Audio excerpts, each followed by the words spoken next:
Hanuman movie రెండో వారంలోనూ అదిరిపోయే collections అద్దరగొట్టేస్తోంది.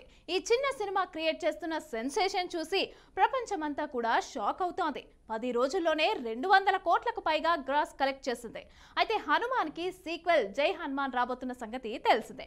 ఈ సీక్వెల్ గురించి ప్రశాంత్ వర్మ రీసెంట్ గా చేసిన కామెంట్స్ మీడియాతో పాటుగా సోషల్ మీడియాలోనూ తెగ వైరల్ అవుతున్నాయి. అయితే జై హనుమాన్ లో ఆంజనేయ స్వామి క్యారెక్టర్ లో ఓ స్టార్ హీరో కనిపించనున్నారంటూ హైప్ మరింత పెంచేశారు ప్రశాంత్ వర్మ.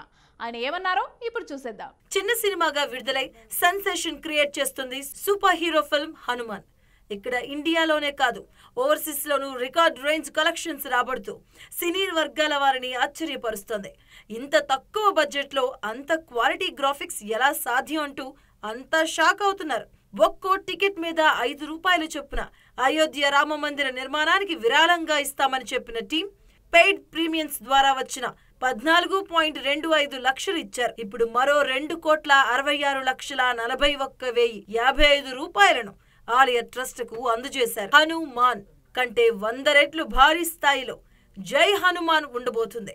ఈ సీక్వెల్ లో తేజ సజ్జా హీరో కాదు, జై హనుమాన్ లోనూ అతడు హనుమంతుడు క్యారెక్టర్ లో కనిపిస్తాడు.